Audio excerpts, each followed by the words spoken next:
Hai teman-teman semuanya, ketemu lagi bareng aku di cerita bareng Septina. Apa kabarnya kalian hari ini? Semoga baik-baik saja ya. Kasus penyiksaan yang berujung kematian pernah dialami oleh anak berusia 7 tahun pada tanggal 16 Mei 2015. Angelin dinyatakan hilang saat bermain di depan rumahnya di Jalan Sedap Malam nomor 26 Sanur, Denpasar, Bali. Angelin tak pernah pulang ke rumahnya selama 3 hari, sehingga keluarganya menyatakan hilang. Keluarga kemudian melaporkan kasus hilangnya ke Polsek Denpasar Timur. Keluarga juga membuat postingan dengan judul Find Angelin Bali Missing Child. Dalam postingan Facebook ini, keluarga menyebarkan informasi dan foto-foto Angelin yang selalu ceria dan dilimpahi kasih sayang. Dalam postingan itu juga terdapat ajakan keluarga untuk mencari keberadaan anak mereka yang hilang. Awalnya semua menyangka Angelin hilang saat bermain di depan rumah, namun ternyata Angelin ditemukan terkubur di kediamannya sendiri di Jalan Sedap Malam Sanur, Denpasar, Bali. Jenazah Angelin ditemukan polisi yang melakukan pemeriksaan ulang di tempat tinggal Angelin. Dari hasil pemeriksaan polisi, akhirnya bisa menemukan jenazah Angelin yang dikubur di dekat kandang ayam rumahnya. Saat itu juga, polisi lalu membawa jenazah anak kecil tersebut ke rumah sakit Sanglah untuk diotopsi. Kasus ini pun langsung menjadi pemberitaan masyarakat di kala itu. Semua televisi serta media sosial memberitakan tentang Angelin. Apa yang sebenarnya terjadi dengan bocah malang itu?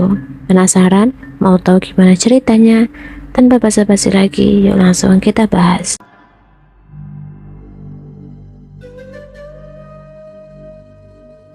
Angelin lahir pada tanggal 19 Mei 2007 di sebuah klinik di daerah Canggu sebagai putri dari seorang ibu bernama Hamidah dan ayah bernama Ahmad Rosidi. Namun, para anggota keluarga ini kemudian tinggal pencar karena orang tuanya bercerai setelah melahirkan putri ketiganya. Sementara itu, Angelin bersama orang tua angkatnya yang terakhir tinggal di Sanur, Denpasar, tepatnya di Jalan Sedap Malam. Ketika melahirkan Angelin, Hamidah tidak sanggup melunasi biaya persalinan. Saat sedang mengalami kesulitan itu, seseorang mempertemukan dan memperkenalkannya dengan Margaret Christina Megawe yang menawarkan bantuan untuk melunasi biaya persalinan dan bermaksud untuk mengadopsi bayinya. Waktu itu, Margaret datang ditemani suaminya yang bernama Douglas. Untuk keperluan tersebut, Margaret mengeluarkan biaya sebesar 1.800.000 untuk biaya rincian persalinan dan biaya perawatan Hamidah selama di rumah sakit. Setelah 3 hari lahir, Angelin langsung dibawa oleh Margaret dan tidak pernah bertemu lagi dengan kedua orang tuanya. Saat itu, anak kecil tersebut belum diberi nama oleh Hamidah. Nama Angelin diberikan oleh Margaret mengikuti nama depan ibunya. Pengadopsian tersebut sebetulnya belum disahkan melalui pengadilan. Mereka hanya membuat perjanjian di notaris tertulis dalam akte pengakuan pengangkatan anak. Dalam akte perjanjian yang dibuat notaris, sebenarnya telah ada klausul yang menyatakan bahwa Margaret sebagai ibu angkat harus menyayangi Angelin seperti anak kandung sendiri. Bagian lain perjanjian tersebut menyatakan bahwa Angelin dijadikan sebagai ahli waris di kemudian hari dan tidak boleh bertemu oleh kedua orang tua kandungnya sampai Angelin berusia 18 tahun. Awalnya, Angelin diterima di keluarga angkatnya dan diperlakukan seperti anak sendiri. Angelin mempunyai 2 kakak angkat dan bahasa komunikasi sehari-hari. Angelin selalu menggunakan bahasa Inggris dengan Margaret dan kedua kakak angkatnya. Ayah angkat Angelin yaitu Douglas dikabarkan sangat menyayangi Angelin, tapi sayangnya ayah dari Angelin tersebut meninggal pada tanggal 17 September 2008. Margaret tanpa terpukul dengan kematian suaminya, dan setelah kematian suaminya tersebut, Margaret berubah menjadi sesosok yang menutup diri, menyendiri, dan berimbas dengan keadaan Angelin saat itu. Selama mengasuh Angelin, Margaret sebagai orang tua pada tahun-tahun terakhir kehidupan Angelin diduga menelantarkan Angelin dan mengalami banyak penyiksaan baik fisik maupun mental. Dari foto-foto dan kesaksian guru di sekolahnya, Angelin mengalami penurunan berat badan dan tubuhnya kurus dan penampilannya acak-acakan. Angelin juga tinggal di rumah yang tidak layak huni karena dikelilingi oleh kandang ayam dan bau yang tidak sedap, walaupun sebenarnya mereka adalah keluarga yang secara ekonomi berkecukupan. Setiap hari, Angelin diberi tugas untuk mencuci baju, mengepel lantai, dan membersihkan rumah, serta memberi makan binatang-binatang peliharaan ibunya. Bila Angelin lupa melakukannya, Angelin akan mendapatkan perlakuan yang kasar dari ibunya. Angelin pernah dilaporkan oleh teman-teman sekelasnya karena Angelin bertubuh bau. Oleh sebab itu, wali kelas Angelin, Putu Sri Wijayanti, memandikan Angelin karena melihat banyaknya gumpalan kotoran ayam di rambutnya. Setelah menginjak kelas 2, Angelin terlihat sebagai anak yang memiliki sifat pendiam. Angelin bersekolah pada pukul 12 siang dan pulang di jam 5 sore. Angelin juga harus mempersiapkan bekal sekolahnya sendiri, pergi ke sekolah dengan berjalan kaki sejauh 2 km.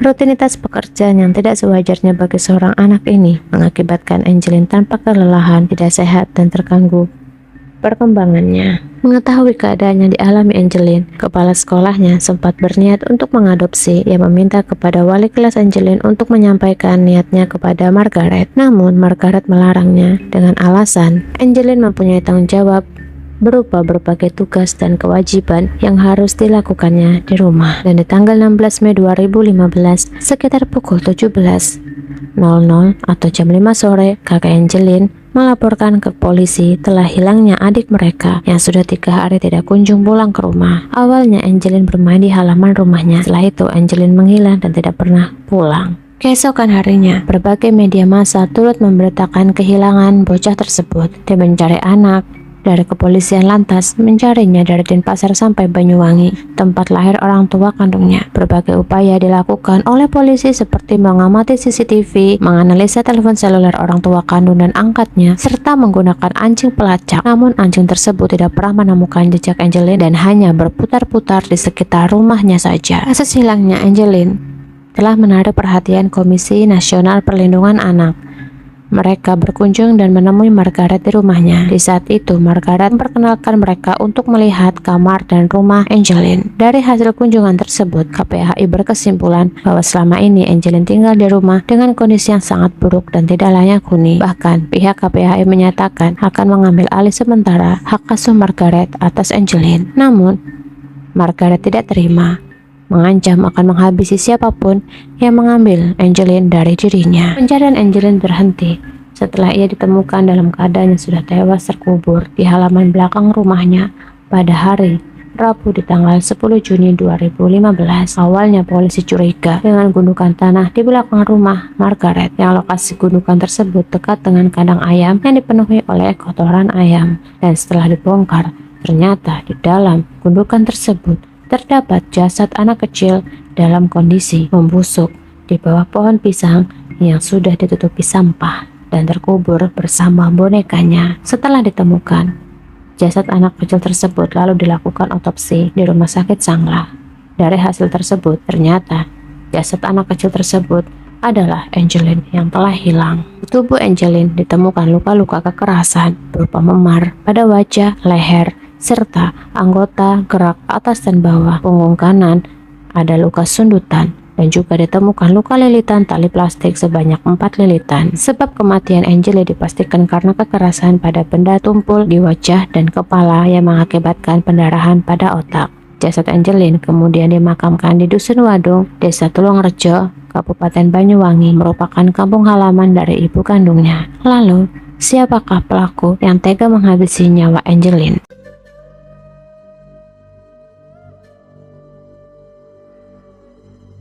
Setelah ditemukan jasad Angelin pada tanggal 10 Juni 2015, polisian Kota Denpasar segera mengadakan pemeriksaan terhadap 7 orang saksi, yaitu Margaret, Fonin dan Kristen kakak angkat, Agus, bantu rumah tangga, 2 penghuni kos, suami istri yaitu Rahmat Handono dan Susiani, serta petugas keamanan yaitu Satpam Dewa Ketut Raka yang disewa khusus oleh Margaret untuk menjaga rumahnya setelah meramainya pemberitaan terkait Angelin. Dari hasil pemeriksaan tersebut, polisi menetapkan Agus Taylor sebagai tersangka dalam kasus hilangnya nyawa Angelin. Agus mengakui telah menghabisi dan merudah paksa Angelin tepat di tanggal 16 Mei 2015 pada pukul jam 1 siang, tepat di hari hilangnya Angelin, dan kemudian menguburkan jasadnya di belakang rumah pada pukul 8 malam. Menurut kepolisian, dari keterangan saksi Agus, pada saat Agus menghabisi Angelin persis di depan kamar Margaret. Anehnya, kok bisa Margaret tidak tahu saat Angelin disiksa hingga tewas oleh Agus, padahal posisi kejadian pas di depan pintu kamar Margaret, kata kepolisian saat diwawancarai oleh media. Margaret mengaku tak tahu kejadian atas kasus hilangnya nyawa anak angkatnya tersebut. Saya kan tidak pernah keluar kamar, saya ada di dalam kamar terus, kata Kapolres ketika Margaret dimintai keterangan. Di sisi lain, Agus juga terus-terusan dicecar berbagai pertanyaan dengan kondisi yang serba salah, takut dan merasa berdosa, yang membuat pernyataan Agus justru memutarbalikkan fakta dan mengungkap kesaksian baru dan mengungkap kejadian yang sebenarnya. Agus mengatakan bahwa Margaret McGawe lah otak pelaku utama kasus penghilangan nyawa Angeline yang terjadi pada tanggal 16 Mei 2015. Pada saat itu, sekitar pukul 12:30 siang, Agus mendengar ada suara tangisan karena kesakitan. Kemudian Agus dipanggil oleh Margaret, dan pada saat itu Agus melihat Angeline yang rambutnya sudah dijambak dengan kuat oleh Margaret dan kepalanya dibenturkan ke lantai. Agus mendekat dan memeluk Angeline karena merasa kasihan kepada anak berusia 7 tahun itu. Namun Margaret justru memarahinya, dan Margaret lalu memukul kepala Angeline hingga kedua telinga dan hidungnya mengeluarkan darah. Margaret juga memukul Angeline dengan menggunakan tangan kosong dan membenturkan kepalanya ke tembok hingga Angeline terjatuh ke lantai dengan kepala bagian belakang membentur lantai, dan pada saat itu juga Angeline terkulai lemas tak berdaya. Margaret kemudian mengancam Agus agar tidak memberitahu kepada siapapun kalau dirinya menyiksa Angeline dan menjanjikan imbalan uang 200 juta kepada Agus apabila mau mengikuti keinginannya. Agus kemudian diminta Margaret untuk mengambil spray dan tas tali untuk diikat ke leher Angeline. Agus kemudian disuruh mengambil boneka Barbie milik Angeline dan meletakkannya di dada korban.